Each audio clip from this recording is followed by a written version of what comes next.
Hello, my name is Angie Schlavine, also known as Mermaid Mama Hawaii on Instagram. And today I am going to teach you how to do simple, basic binding. And this is for my friend Tiffany, who is new to binding, and I just want her to have something that she can refer to. So let's get going. I am going to be using this wonderful little binding baby from Doohickey Designs. And I love these guys. They help me with my binding so much. Okay, this is the piece that we are going to be working on today. And I like to leave a tail of about 10 inches to start with. And then I just line up my binding. On the edge, I have a 1/4 inch foot on my sewing machine. And I'm just going to do a little back stitch there to get that down.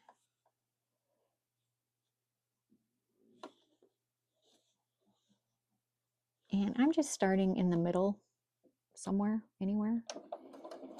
And we sew along our edge until we get to about a 1/4 inch from the corner. And then we're going to go off at a 45-degree angle right off that corner.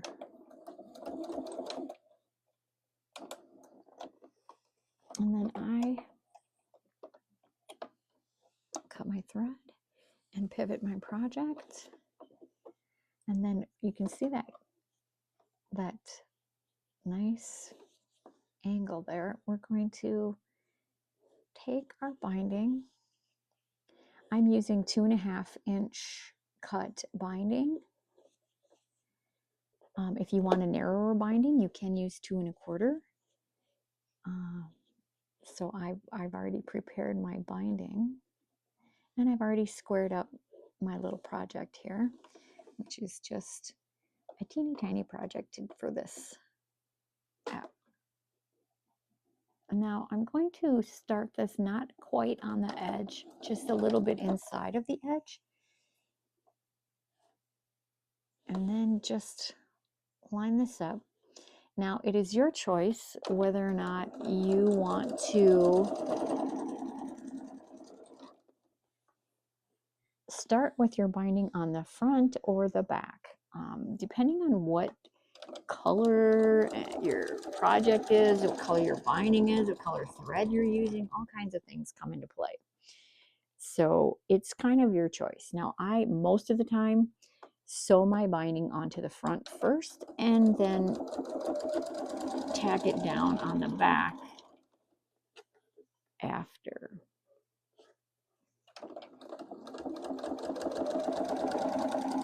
We're coming up to the corner. We're going to just turn it at our 45. And sew off the edge.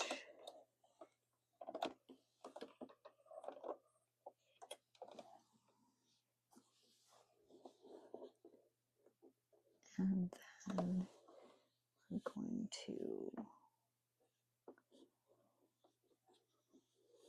get our piece all nice and lined up.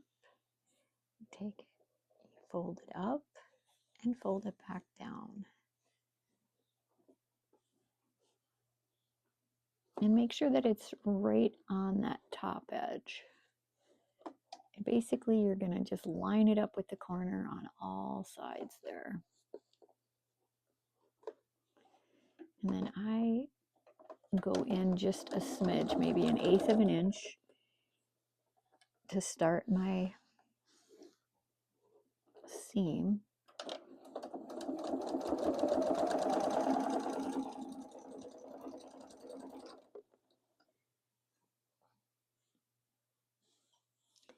And go all the way down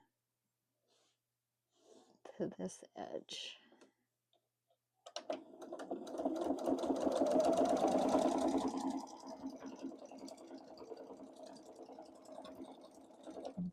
about 1/4 inch from the end and pivot and sew off the end.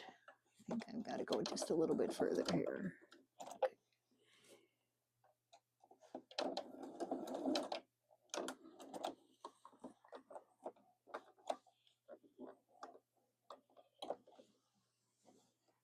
Okay, and we're going, here's our little corner. We're using that corner to create our fold, and fold it there and fold it down.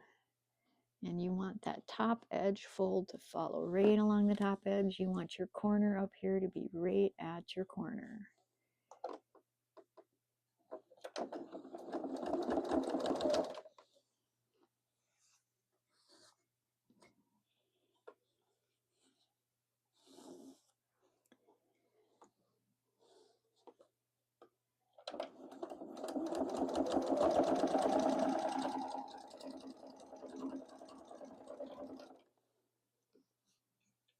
This project is just, so whenever I have leftover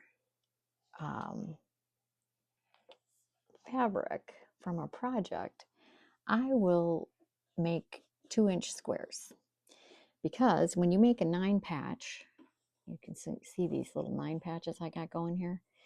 When you make a 9 patch with a 2-inch square, the unfinished ends up to be 5 inches, and then you can use a charm square, a 5-inch charm square, and then you just put them together and make another 9 patch that's basically bigger, and it makes a nice little mug rug or table topper, you know, for an end table size gift. You can make it as a pocket on a tote, anything like that. But these are basically leftover fabric from other projects, but then I like to keep these solid color charm packs.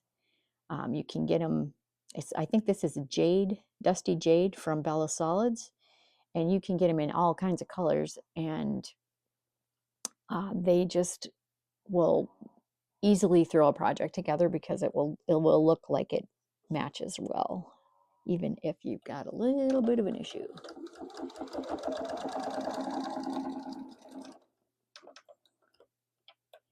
Christmas ones are pretty easy because you can get away with all kinds of colors as long as you like throw a little bit of green in there and red. It's all good to go.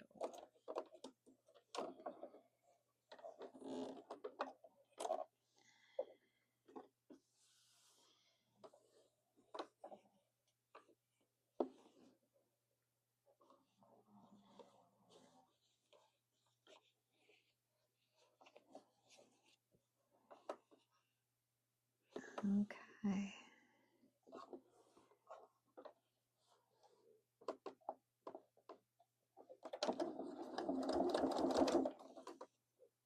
Okay, now we don't want to get too crazy with our getting close together here. We want as much space as possible between this end and this end.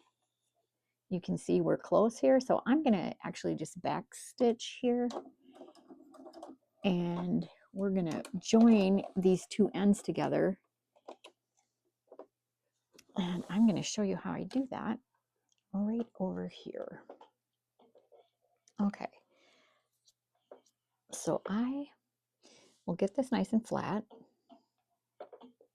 and I'm going to take this first edge here, and we sewed all the way to here, so we have this much of it left over. So I'm going to just sew that in, or fold that in half, and crease it just with my hand, just a finger crease, nail crease, whatever you want to do there. And then this guy is going to come and meet up with him, but they're going to stay socially distanced over here, about 1/4 inch. And then I put another finger crease there. Okay, now I'm going to take this top one, and he's going to end up being the bottom piece. Okay, So now you can see where our crease was, our finger crease, and where the crease is on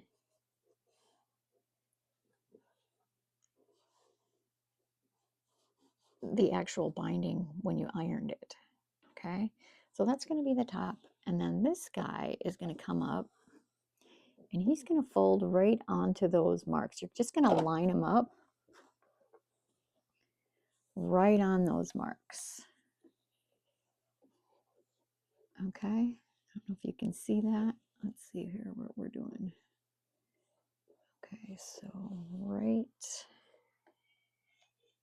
let's get this so that we can actually watch this process.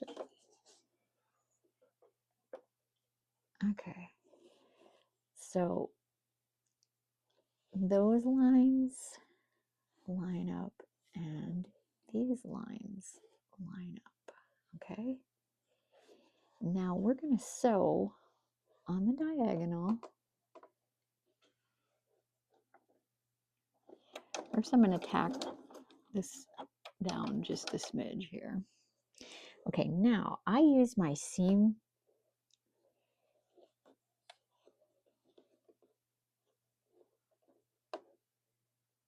guide. I'm just going to make sure that we're still on our, yep, we're still on our things. Okay, so you're going to want to sew right down here. And what you do is I have my seam tape. I believe it's from Cluck Cluck Sew. And I'm going to line up my corner where these two come together right on that line and hold it there while I'm sewing.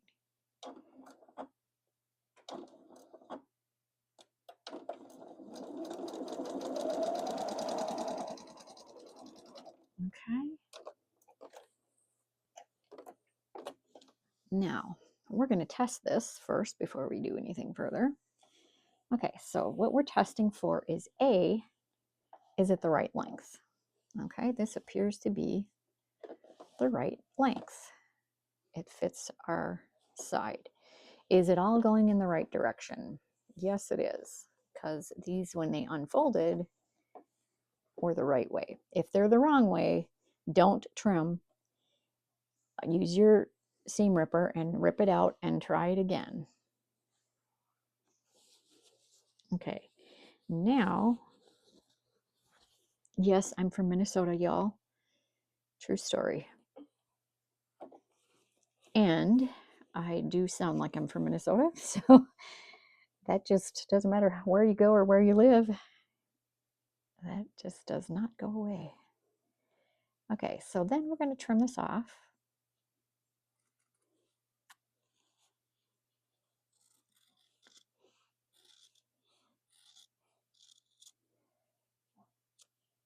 Okay, and I just usually finger press this seam open.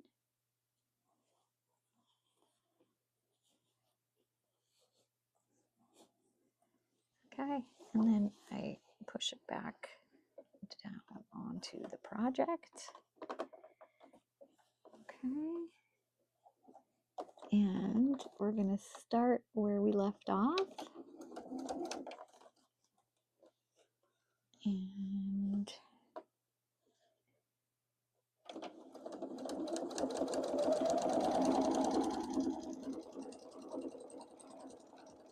sew down our binding. Okay, and I usually sew over where I started by about an inch. And that's about it. And then I will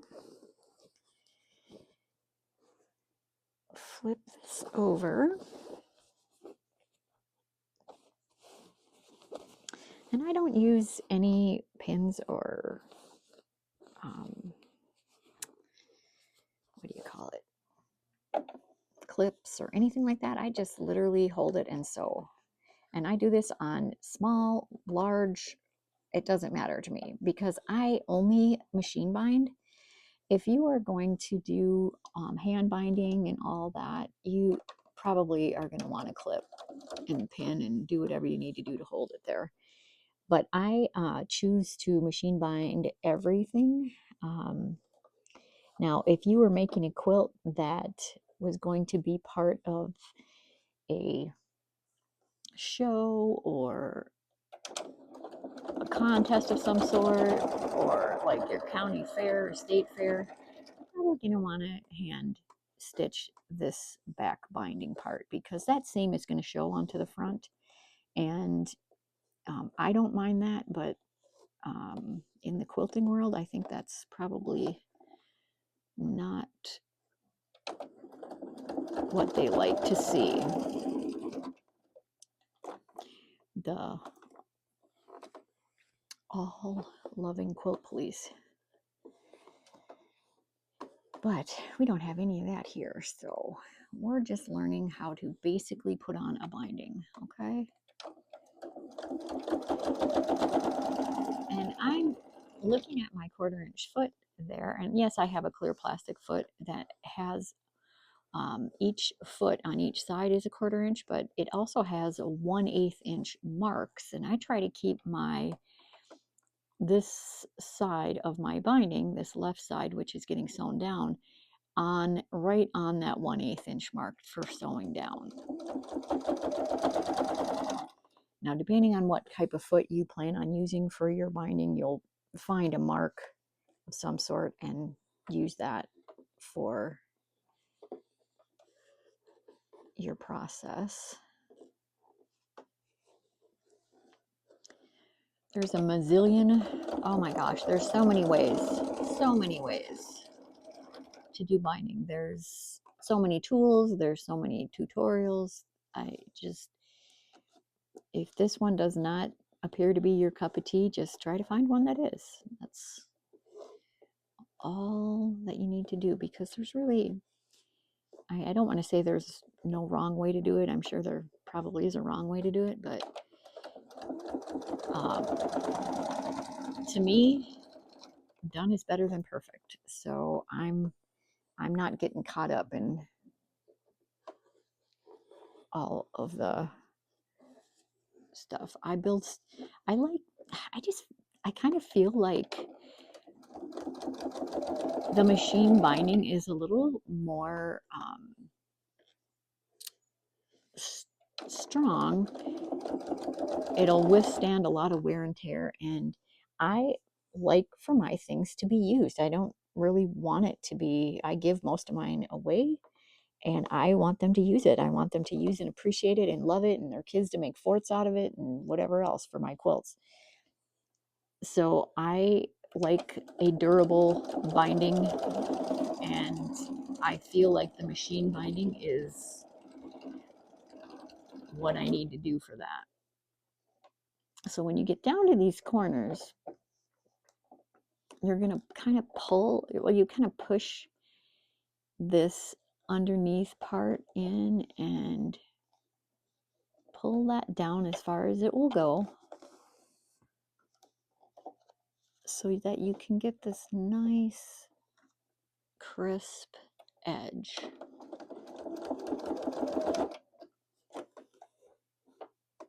And you see that I missed a piece right here, so I'm going to have to go back and do that. So I'm going to tack that, and I'm going to go back to this and just sew over that again. One little spot.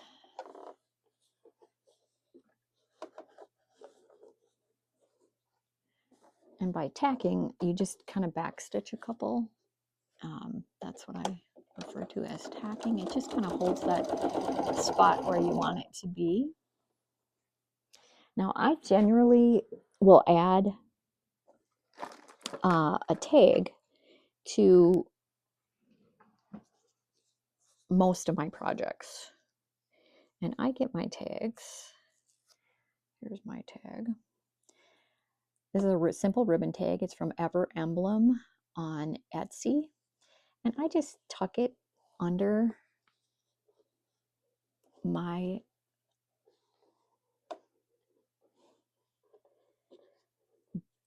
binding when I'm sewing the binding on. I know some people like to tack it down before. You can do that. That's not a big deal. That's not going to hurt anything if you do. I am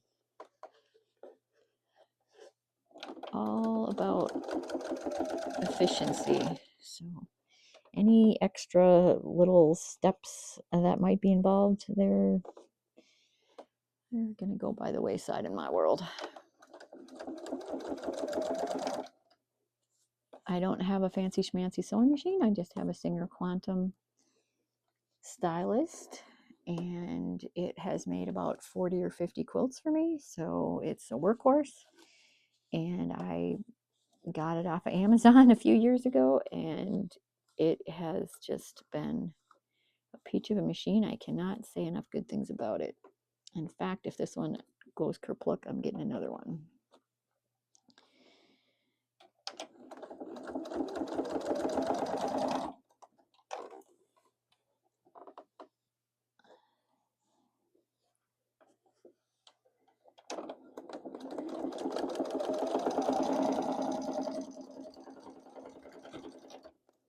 Okay, we're back to the beginning, and I just sew over about an inch and trim off my threads, and then I will trim these little guys, front and back.